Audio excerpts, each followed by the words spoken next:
Okay, so I posted earlier to give me your top 10 death metal bands of all time. And I am going to do the same, but I'm going to do it in a video form. And the only other problem that I had is going through the list. I can't narrow it down to 10. So I'm going to do my top 20 death metal bands of all time. And in addition to that, I am going to pick the go-to album for me from each band. So the album that if somebody was saying, hey, what album should I start with such and such band, this is the album that I would tell them to try and start out with. Now, it's probably not going to be yours. Maybe it will be, maybe it won't be. And keep in mind, this top 20, even that is difficult because there's so many bands that I feel that I've left out that it's, you know, it is what it is. So these are the top 20, the ones that I absolutely think belong in my top 20 death metal bands of all time. So here you go, in no particular order. First band on my list is Death. That seems pretty obvious. And they were the first band that got me into that style of music. It went from thrash, heard Death, and then I started checking out other bands that were kind of related and did the same thing, and it kind of spawned from there. So they were, for me, the first death metal band. Granted, there's arguments that Possessed was, and people, you know, I've argued before, maybe even Slaughter from Canada was, but Death to me was the one that really encompassed, I mean, the whole gore feel. You had the, you know, the gory covers and gory lyrics and all that. To me, that encompassed the whole feeling of death metal. So my opinion, don't have to agree. Now, if somebody came to me and said, hey John, I have never heard Death before, what album would you recommend that I listen to? This is the one I would start with. And granted, some of you might not start with that one because the later ones are a little more technical and people are looking for more technical music. They might want to pick something different. However, this is Death at its very beginning. It's raw, it's stripped down, it's just basic. You know, it's got the gory lyrics, the gory titles, and you know, it's just basic, and it's Death at its beginning, and that's the one I'd go to. The next band on my top 20 death metal bands of all time list is a band from the Netherlands called Nembryonic. Formerly Nembryonic Hammer Death. I'm assuming they shortened that just to make it easier. They had just a couple full lengths, an EP, mid to late 90s, called it a day. Hoping that someday they might decide to get back together. There's a mix of grind and death, you know, and they didn't have a lot of albums, and there's other bands that I left off this list that have been around longer that had more albums, but for me this was one of those bands that in the mid to late 90s I got, and it was one of the bands that I would always put into the player. Now if somebody came to me and said, John, what's this Nembryonic band sound like? What album should I listen to? I would have you go with Incomplete, which is their last full-length album that was on Displeased Records. Unfortunately, there aren't a lot of videos on YouTube to check out this album from, but it's really good. I mean, some of the songs are really short, some are, you know, normal length. There's nothing really long, just in your face, quick. Some blast parts, but there's also a lot of, you know, kind of slower parts, heavier parts. Just crush your skull. Up next on the list is a band out of Denmark called Conqueror. I first heard Conqueror on one of the Death Is Just a Beginning compilations. It was like less than a 3-minute long song, just really kind of strange time signatures, but just really crushing guitar work. And even back then it was difficult where I lived to get a hold of those CDs, and so through a lot of CD hunting to local used CD stores and such, I ended up finding them all. The go-to album for me on that is Spit or Swallow. Cover is kind of funny. You got a nice lady with a revolver in her mouth, and then you've got the innuendo of Spit or Swallow. It's just really good stuff. Later they kind of added a little bit more of a kind of an industrial feel. Couple claims to fame. They had James Murphy played guitar on a couple of the albums. I don't know that he would consider himself an actual member, but he did play on them. He may have even produced a couple of the albums. And then Per M. Jensen, the drummer for The Haunted, and I think he's worked in numerous bands. I went to see Invocator. He was with them for a time as well. Haven't put out anything for a long time, But yet another good band, and again, Spit or Swallow, the one that you check out. So, up next is a band out of Austria, I believe, called Pungent Stench. Pungent Stench was similar to Carcass, at least on the first album. Their album, For God Your Soul, For Me Your Flesh. You know, you kind of had the Carcassy song titles, and the lyrics were similar. Music kind of similar. But somewhere along the way, the guys got into S&M and all that stuff. So by the later albums, they were kind of adding some funk to the music, but they had really disgusting pictures of heavy women in not so great garb. But they did an album in the early 90s, I believe 1992, called Thin Cut Buttering. Not only is the cover, you know, a tad controversial and disturbing, but the music is really awesome. The guitar sound on this album for me is the greatest. Again, this is the album that I would go to. But Pungent Stench is another one of those bands that just, you know, they weren't always the same. Every album was a little different. And then after, you know, their last couple, they think they got signed to Nuclear Blast, or they were on Nuclear Blast the whole time. But the last couple albums they did, they kind of stripped it down a little more, just went more just straightforward, you know, add a little bit of thrashiness to it. But it was still really good stuff, and another band that broke up way before I wish they would have. But Pungent Stench on the list. Next band that is on my list of top 20 is Obituary. I saw Obituary, I believe it was the Cause of Death tour. It was in 1990. I know James Murphy was playing with them, but it was awesome. I went back the next day and I bought Cause of Death, and I bought Slowly We Rot. I think they opened for Creator. I saw them in Omaha, Nebraska in 1990, which really, if you know about the scene in Omaha around that time, it was really kind of strange that you got to see a band like that. And as far as the go-to album, you know, I've kept up with the band. New album is really good. I'm looking forward to the new single. But the go-to album that I would go to if somebody said, "Hey John, what Obituary album should I try?" I'm just going to go with the first one, Slowly We Rot. That title track for me, still one of my favorite songs to crank up and roll the windows down for people to listen to, just to see the disgusted looks on their faces. So above that, it's just the music is good, and the best part is it's not really that fast. It's just mid-paced every song. But there was always a rumor that John Tardy never had any lyrics, and all he did was yell "rotting slow, slowly we rot, rot, rot, rot." He just said those words over and over. I don't know if that's true or not, but if you listen to this album, it's really all it sounds like he's saying. So anyway, that's my pick for the next one. Up next, a band out of Denmark on my top 20 death metal bands of all time, Ill Disposed. Still kicking today. Matter of fact, they just had an album out this year. Earlier stuff is getting harder and harder to find. As a matter of fact, the album that is my go-to album, they had 2 versions of it. I can't get that. The original artwork had 4 tarot cards in the front. Still can't get that. I hit Bo Summer, the vocalist, up on Facebook, see if he had a copy lying around he'd sell even. He doesn't even have it. Times I've seen it on eBay, it goes for way more money than I'm really willing to spend for any CD, no matter what it is.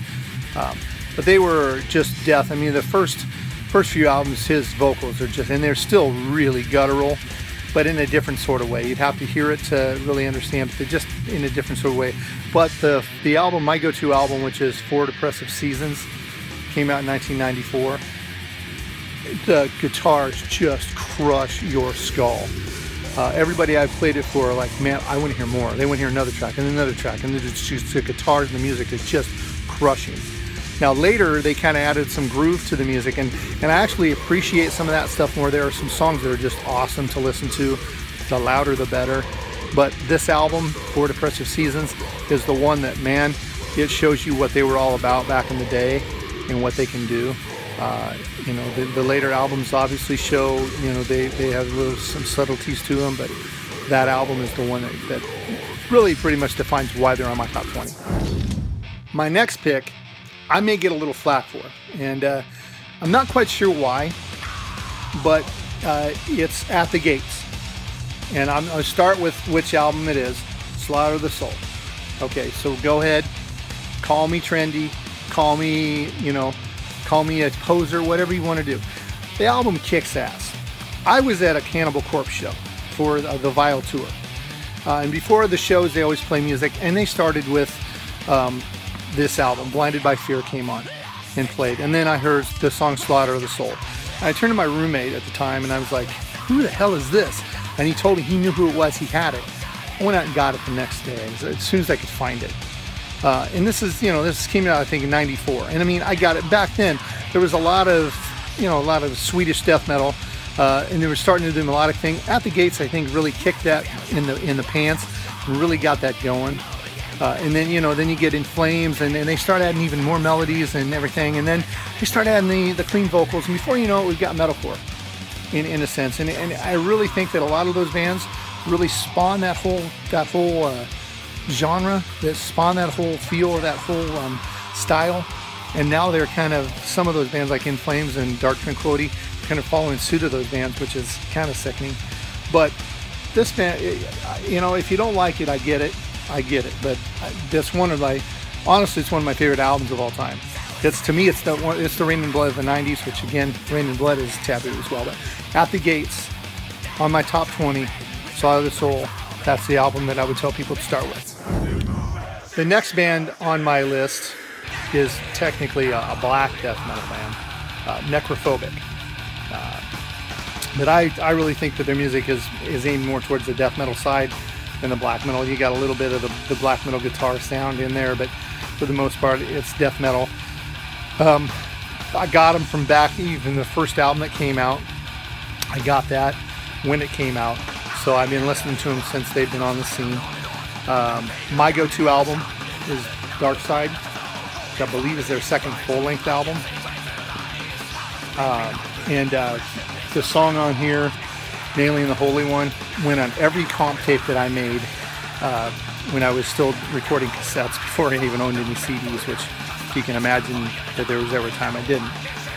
That song always made it on my metal comps. Anytime I recorded stuff for people, that always made it on. It's one of those songs that, one, it grabs people's attention and it's offensive and all that, but at the same time, you can't help but bang your head, and it's just awesome. So again, Necrophobic, and then their whole catalog is consistent and great. Every album, I can't tell you that there's one album that is the load of their discography. It's just all good. Next up on my list is a band from Sweden called Defleshed. They had a few albums come out on the German label Invasion back in the mid-90s. And then they put out an album on Invasion, and it got marketed and licensed and released in the US by Metal Blade. And that would be my go-to album. They did some albums afterwards, and I believe all of those were also licensed and issued in the US by Metal Blade. But the go-to album for me is Under the Blade. Let me tell you why. This is where they decided to start adding a little bit of thrash to the music. The first couple albums, production is a little bit lower. The songs are a little slower. It's kind of like the first couple In Flames for me. Then you get to Just a Race, where it's just beautiful. There's all sorts of melodic leads and so much going on. But the first two are just kind of really kind of boring, in my opinion. You may not agree. Defleshed did the same thing. They were just really kind of slow, to me, mid-paced, and just really didn't really grab me much. This album came out, and you hear that, and it's like, holy shit, just buzzy, buzzy, buzzy. And to top it off, one of my favorite thrash bands of all time is Destruction. They cover Curse the Gods, and they do a freaking hellacious job of the cover. And so, if for any other reason at all to check out that album first, is to hear that cover. But I mean, there isn't a bad song on the record. Again, it's just one of those that flows all the way through from start to finish.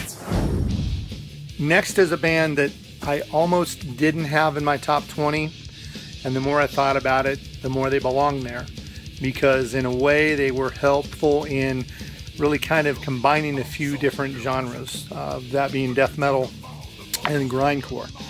And that band is Napalm Death. I never really got into Napalm Death until 1990, when I kind of went through this earache phase where I bought everything that was on the earache label. And I got a hold of the album, which would be my go-to album for Napalm Death, Harmony Corruption. Album is fabulous. I mean, I had got it on cassette initially and played the shit out of it. Just played it constantly.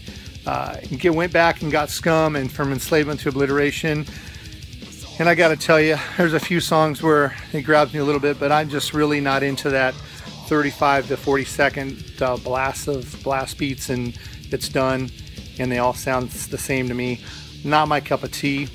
And as they've moved on, their albums are all good, but they've kind of seemed to have incorporated more of the hardcore feel again to it. It's not so much death metal anymore, which is why I almost didn't put them on my list. But again, between Harmony Corruption and Utopia Banished and then the next few releases after that, they were just so awesome. Barney Greenway's voice is just spectacular. I love the sound. It's one of those in the style of music we listen to. It's still so recognizable. So the next band on my list, Dismember. Now, I don't think I really need to tell anybody much about Dismember. If you're into metal, you're into death metal, you know who that is. And you could say, well, yeah, you know, you're picking some bands that are pretty well known. Well, when you pick the bands that started it all, that really kind of shaped the genre around it, and that, again, that's my opinion, but you know, you had Carnage and you had Nihilist split off into Entombed and Dismember. However the whole thing worked, I mean, not be exactly how it worked, but you had some pretty hellacious sounding music back then, and they got a guitar sound that was so poppy in the early 90s, it wasn't even funny. Now my go-to album is quite simply, there's no other choice but Like the Never Flowing Stream, the very first album. You know, there's from the guitar sound to the songs to everything, there's just nothing about that album that would not grab people's attention and make them say that's freaking awesome if they like death metal at all. I mean, for whatever reason they've never heard Dismember before.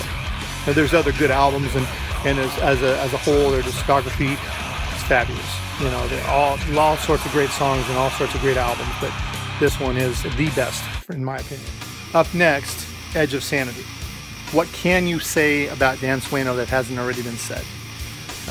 He's a master at everything he does. I mean, every project he does is killer. The guy was, between him and Peter Tackman in the 90s, if Peter Tackman wasn't on there as a producer, his name is on there if it was good. You know, you look at Marduk, their first, I believe, 4 albums were produced by Dan Sueno. Now, they had a little bit different sound. It was actually, in my opinion, the guitars crushed a little bit harder then, but, you know, that's my opinion. But Edge of Sanity was the one that, that was the first project, or I shouldn't say project, first band he was in that I heard. And man, great stuff. Now, my pick, if I were to refer somebody to an album, it would be the album Infernal from, I believe it was from 1997. There's a song on there called Hollow. If you've never heard it, listen to it. For me, just crushes. Every time I hear it, crushes my head. You know, just crushes me every time. There's a lot of good songs on there. Plus, there's, in all of them, he showcases his vocals. He can sing, and there are bits where he throws in a little bit of clean vocals. Nothing wrong with clean vocals once in a while, if you're not counting on it and relying on that as part of the music and what you're trying to accomplish. And you're trying to add an extra element or add some atmosphere to the music, I don't mind it. When you want to become like the 10th generation metalcore band and want to do what everybody's done, just in a formula, something different. So, Edge of Sanity. The next band was probably the second band that I would say I would call a death metal band that I heard. If you exclude Sepultura, but I heard them on Beneath the Remains, and that was when they were really kind of going to the thrash route. And I just still have a hard time really referring to them as death metal. Even on Morbid Visions, to me it was just really badly recorded and really badly produced thrash, and you know, that doesn't necessarily equate to death metal, but oh well. Anyway, the go-to album for me is not Altars of Madness. One of my favorite albums, but the go-to album for me is the follow-up, Blessed Are the Sick. That artwork is just killer. The album, 1991, the follow-up to Altars of Madness came out, and I bought it that day.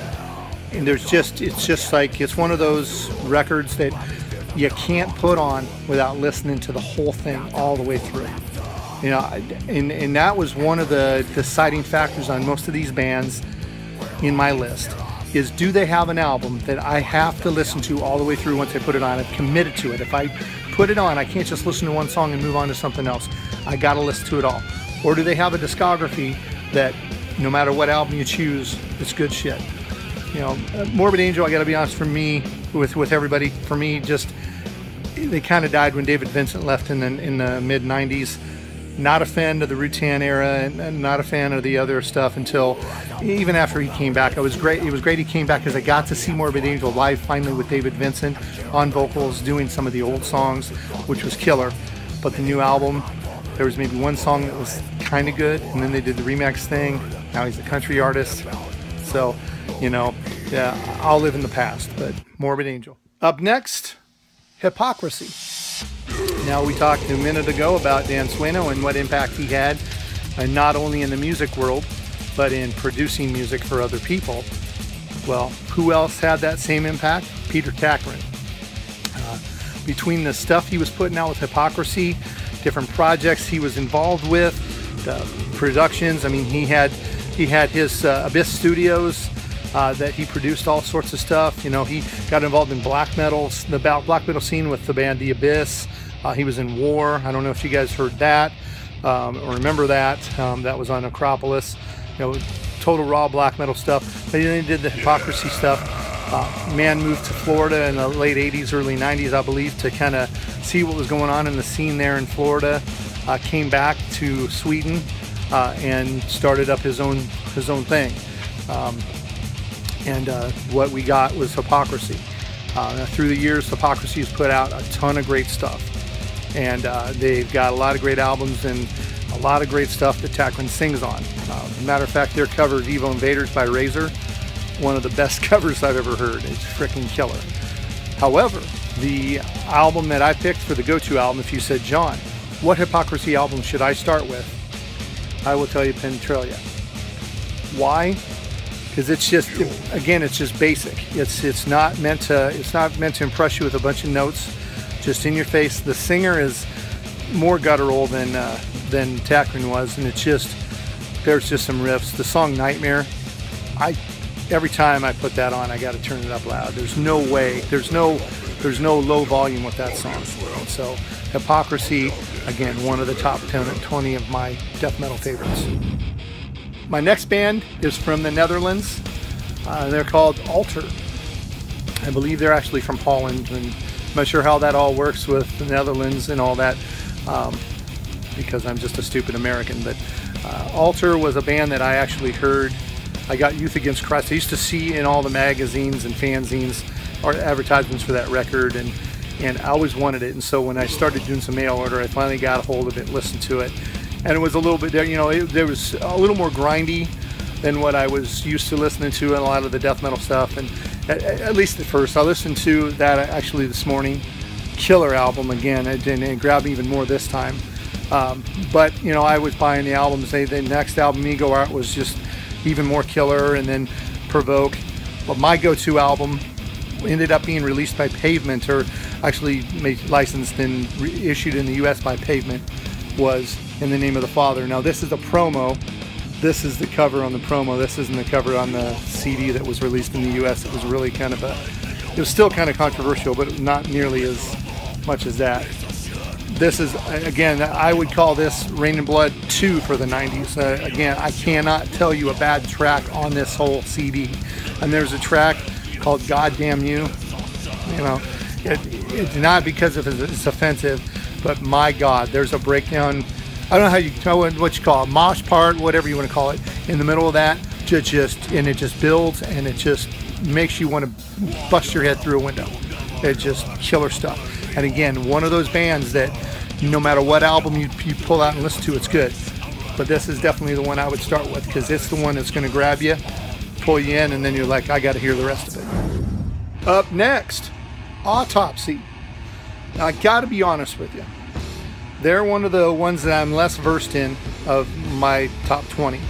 But I really think they deserve to be in the top 20 just because of their influence and just what they've done. Not to mention the album that I picked for my go-to album is still a killer album. And I remember playing it on, I got the vinyl actually, so Severed Survival. And I put it on my turntable, and it was just so, they tuned down so low, and I wasn't really used to that at the time. I mean, this is like 1989, 1990, we didn't hear it tuned super low, and it just sounded so killer. And you could hear the bass; it was just so prominent in the mix, so you could hear the bass just was so low, and it's just so heavy. And you know, like I said, I bought all the CDs as I've gone through. I've listened to this stuff. I'm not a huge fan. I'm not going to jump on an Autopsy bandwagon and say they're my top #1 death metal band of all times. I don't think I could name that anyway, but they definitely deserve to be in my top 20, just because of the influence and everything they've done, and they're continuing on. And not to mention that Chris Reifert was in Death, so he went on and did that. And actually, it looks like on this, if you look on the back, the session bassist was Steve DiGiorgio. So, it all comes around full circle. That whole group in Florida, they were all, kind of working together. So, Autopsy. All right, next on the list, Carcass. You had to know that was coming. Carcass is one of those bands that, in my opinion, were the godfathers of gore grind, and I posted that earlier this week, and I haven't gotten any arguments about that. Their album covers initially were what really grabbed people in. It's the collage of dead bodies, the medical terminology, and all that stuff. But honestly, the band itself, it was just they were so over the top for me at the time. And then in 1991, I believe it was 91, they put out Necroticism, which is my go-to CD or album, Necroticism. Now, I've since grown to like Symphonies of Sickness, and I would pick that as maybe the second choice. Necroticism had everything Symphonies had, but better production. Now, some of you may say death metal shouldn't be produced well, it should have a little bit of rawness and everything. I like what I listen to have good sound, and I like to be able to hear what's going on. I like the fact they added a second guitarist to the mix, so you had the dual guitars going on and all that. I liked all that. Once you get to Heartwork, to me, it's another great album, but to me it was a little less, it was so polished by that point that I think that the songs, even though they were really good, just didn't have the same feel. I mean, this Necroticism, they have the little blurbs in between with the coroners, and one little bit has Herschel Gordon Lewis talking from an interview, and and just different stuff, and just there's so many good songs on it. So it should have been a given, but Carcass is on my top 20. Getting close to the end here. The next one on my list is a band that you may not be too familiar with, called Murder Corporation. And Murder Corporation was a Swedish band made up of members of the Swedish band Deranged, which almost made my list, but they were kind of weird because they were a Swedish band trying to almost copy what the American style death metal was doing. It was more grindy and all that stuff, in the form of like Deeds of Flesh and the Cannibal Corpse and all that stuff. With Murder Corporation, it was kind of similar, but it just had a better guitar sound. It's just more of a crushing guitar sound like you got from the Swedish. So it's kind of like take the Entombed sound but put it to Deranged, and that's what you come up with as Murder Corporation. And they had some killer albums, and I just out of a chance I found a CD of theirs at one of the local record stores, bought it, and fell in love with it, and so I always kept my eyes open and eventually ended up getting it all. But the first one is self-titled. It's called Murder Corporation. That to me was their best one. It's got all the good songs. They had some EPs that came out before that, and there were some good songs on the EP. They were either re-recorded for this album or they were just included on the album. Again, another band that's just everything they put out is great, and I figured since I wasn't going to put Deranged on, put them on because I like them better than Deranged, and I don't have to feel so bad about taking Deranged off the list. So, Murder Corporation. Up next, Deicide. Now, you guys probably knew that was coming as well.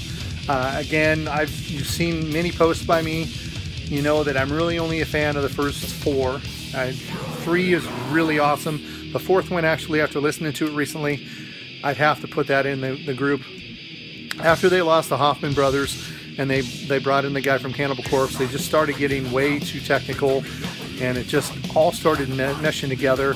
Every album's got one or two songs on it that grab me, New album, I gotta give them kudos for, because it seemed like they went back a little bit to try and get that sound back that they once had. But without the Hoffman Brothers, you're not going to get that sound. You know, you can't get that sound and try and play technical, in my opinion. My go-to album, this is up for debate with a lot of people. I could have picked any of the first four, you know. My favorite, and the one I heard first, and that's usually the one that I go with most of the time, is the Self-Titled, Deicide. So many songs on this album that I loved to roll my window down back in the day, go through a parking lot and crank up. Even though you couldn't understand the lyrics, just the looks that people gave me. But beyond that, the music was just so awesome. I just couldn't, I lose myself in music like this. When I'm so passionate about music that I get into, I'm just totally encompassed. I don't even realize it. I probably could pull up next to you at a stoplight. I would have no idea you were there because I'm so engrossed in what's going on. My head's bobbing up and down. I don't even give a shit at that moment in time about what's going on around me because I'm so engrossed in the music. And if a band does that for you, they belong in the top 20. Deicide's one of those bands. As you might say, I saved the best for last. And that would be Entombed. Now, I'm not saying they're my #1 favorite band because, quite honestly, after Wolverine Blues, they got signed by Columbia, and they went on to do To Ride, Shoot Straight, and they started going down a route that I don't know where or why. They decided to stop having that guitar sound, and I suppose it's because everybody was doing it by that time, and they wanted to kind of distance themselves from that, but it's always been kind of disappointing. Then they brought it back, kind of. It was more distorted and didn't have that crunchy, that just full-on melt-your-face feel. I would be hard-pressed to say it was my favorite and top death metal album of all time, but this is my go-to.